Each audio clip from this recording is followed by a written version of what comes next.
Right now, somewhere in America, a man is signing a piece of paper.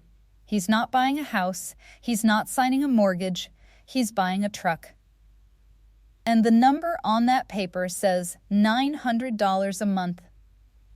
He doesn't flinch, because everyone he knows pays something close to that. His coworker pays $850, his neighbor pays $920. It feels normal. Here's the problem: it shouldn't feel normal. Because that one number, repeated across 100 million American households, has quietly become one of the biggest hidden debt problems in the country. Bigger, in some ways, than student loans. Before we go further, quick disclaimer. This video is for educational and informational purposes only. It is not financial or legal advice. Always do your own research or speak with a licensed financial professional before making any borrowing decision. Now, here's what we're covering in the next 15 minutes. We're going to break down exactly how the average car payment quietly climbed past $700, then $800 a month. We'll expose the loan-term trick dealerships use to hide the real cost of a car. We'll walk through negative equity, the debt spiral that traps millions of buyers without them even realizing it. We'll look at who's actually getting hurt the most and why. We'll dig into the psychology that makes smart, careful people fall for this every single day. And at the end, you'll get a simple, practical way to make sure this trap never catches you. Let's get into it. Let's start with the plain facts. As of the second quarter of 2026, the average monthly payment on a new car in America hit a record $777. Used cars aren't much of an escape either, averaging over $530 a month. Leases now run close to $620. But averages hide the real story. 1 in 5 new car buyers today is paying $1,000 a month or more just for the car, not insurance, not gas, not repairs, just the loan. Why?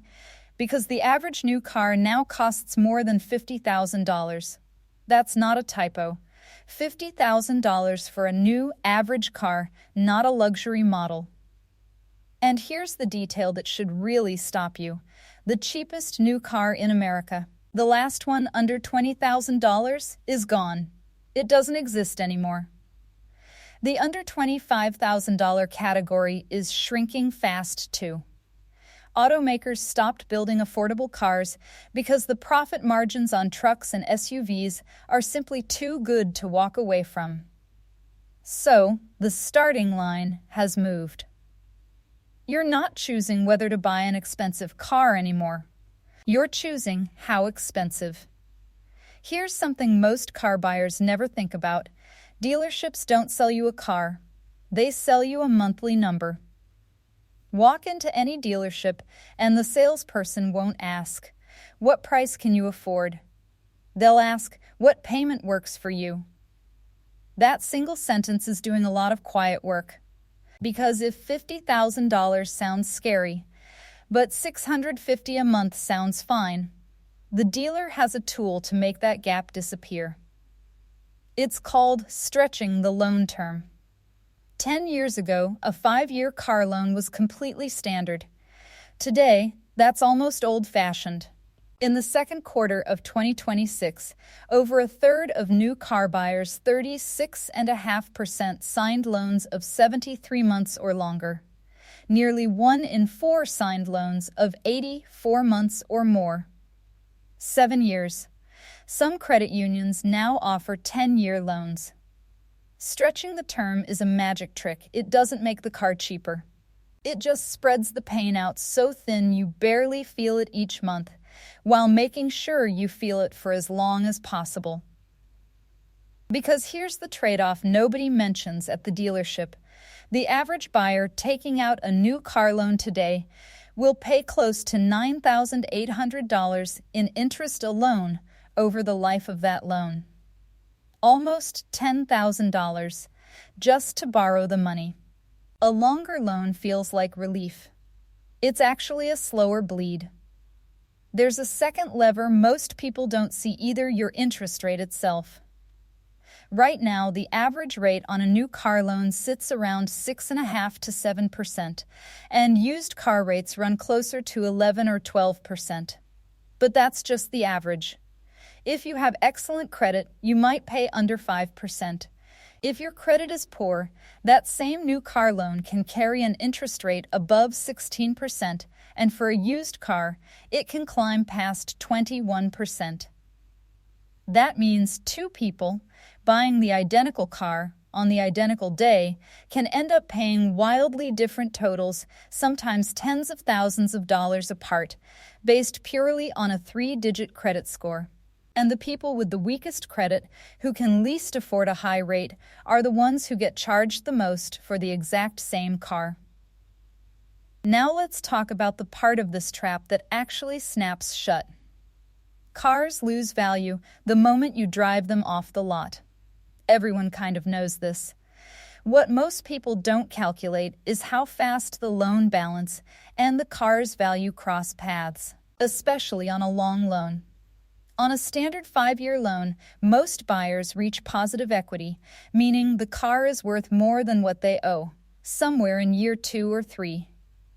On a 7-year loan, it can take twice as long.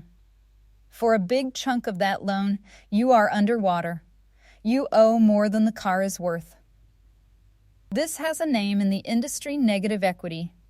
And right now, it's near record levels.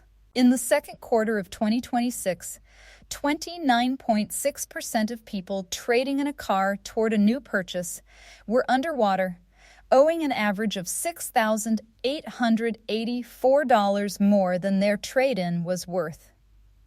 Picture this buyer. Their circumstances change: new baby, new job, old car breaks down, and they need a different vehicle before the loan is paid off. They go to trade it in.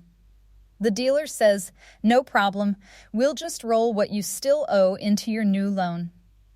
It sounds like a solution. It's actually a transfer.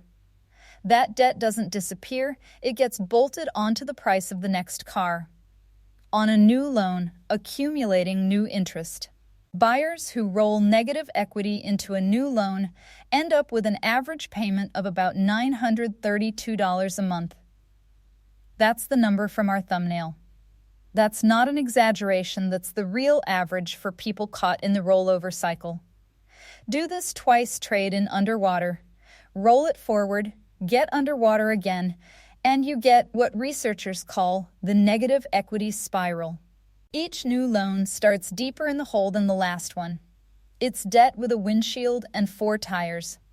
It gets more extreme at the edges of the market, too. Some lenders have piloted loans worth more than 140% of a car's actual value for borrowers with weaker credit, meaning the loan itself is underwater before the buyer even drives away. And some online used car retailers will approve a loan for a buyer earning as little as $5,000 a year, about $100 a week. When approval standards drop that low, the trap isn't an accident. It's a business model. You might be thinking this sounds bad, but is it really a crisis, or just bad luck for a few unlucky buyers? Look at the national numbers. Total outstanding auto loan debt in America has hit $1.685 trillion. To put that in perspective, that is now larger than the entire national student loan debt balance. Auto loans have quietly become the second largest source of consumer debt in the country, behind only mortgages. And the strain is showing up exactly where you'd expect: in missed payments. Subprime borrowers, people with weaker credit who already pay the highest interest rates, are falling behind at levels not seen in over 3 decades. Their 60-plus day delinquency rate has been sitting at the worst point on record, going back to the early 1990s, even surpassing the peak of the 2008 financial crisis. Meanwhile, prime borrowers, people with strong credit, are mostly fine. Their delinquency rates are stable. That gap tells you everything. This isn't a crisis of irresponsibility. It's a crisis of structure. The people with the least room in their budget are the ones being offered the longest loans, the smallest down payments, and the highest rates, a combination almost engineered to end in trouble. Down payments, meanwhile, have shrunk to around 13%, the lowest in years, which means more borrowers are starting their loan already close to underwater on day one, before the car has even lost a mile of value. And when a payment is missed for long enough, the outcome is repossession. The car gets seized and sold at auction, often for far less than what's owed, leaving the borrower without a vehicle, with damaged credit, and still holding the leftover debt. So why does this keep happening to smart, careful people? Because the car payment trap isn't really about cars. It's about a well-known blind spot in how our brains process money. Behavioral economists call it payment coupling, how directly we feel the pain of a cost. A $50,000 price tag creates an immediate, visceral no. But $650 a month? That feels almost invisible. Our brains are terrible at multiplying small numbers out into their true total. This is the exact same psychology that makes subscriptions, credit cards, and buy now, pay later plans so effective. Dealerships have simply applied it to the biggest purchase most people make besides a house. There's a second effect at play too, called anchoring.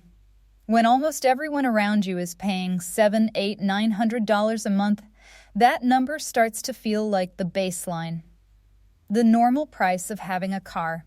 It stops feeling like a red flag and starts feeling like just life. Dealerships know this. That's precisely why the conversation is engineered around monthly payment instead of total price, loan term, or interest rate. It's not deception in the illegal sense. It's psychology, used with precision. Zoom out, and this connects to something even larger: the slow disappearance of the affordable car in America. Automakers have leaned hard into higher-margin trucks and SUVs, discontinuing budget models because, frankly, they made more money on bigger vehicles.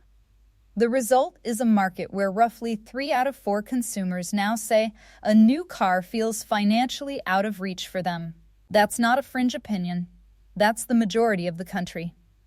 Which means the car payment trap isn't just a personal finance mistake some people make. It's the natural output of a market where prices have raced ahead of wages and financing has been used to paper over the gap, one longer loan term at a time. The good news is, some of that pressure is quietly starting to push back. A growing number of buyers are shifting toward used vehicles and more affordable models, and brands like Toyota and Honda are seeing renewed demand for their smaller cars. The market can adjust. It's just slower than the debt piling up right now. So, knowing all of this, how do you actually protect yourself? First, negotiate the total price, never the monthly payment. The moment you tell a dealer your target payment, you've handed them full control of the term and the interest rate. Negotiate the price of the car first, and everything else follows from that. Second, treat anything past 60 months as a warning sign, not a convenience. If you can only afford a car by stretching the loan to 7 or 8 years, that's the market telling you the car is out of your budget, not the loan solving the problem. Third, know your trade-in value before you walk in so you're never surprised by negative equity and never tempted to quietly roll it forward without realizing what it's costing you. Fourth, get pre-approved financing from your bank or credit union before you shop. It gives you a real number to compare against, and it takes away the dealership's biggest advantage, being the only source of financing in the room. And fifth, check your rate before you check the car. A few points of interest rates stretched across a 5 or 7 year loan can be worth more than any discount a salesperson offers you. None of this requires giving up on owning a car. It just requires refusing to let the payment be the only number you look at. That man from the beginning, signing his name next to $900 a month, he's not careless. And he's not unusual. He's the product of a system that was built quietly and deliberately to make a number that big feel small. The car payment trap doesn't catch people because they're bad with money. It catches them because it was designed to be invisible. One small monthly number at a time, for as many months as the dealership can talk you into. Now you can see it. And once you see it, it's a lot harder to walk into.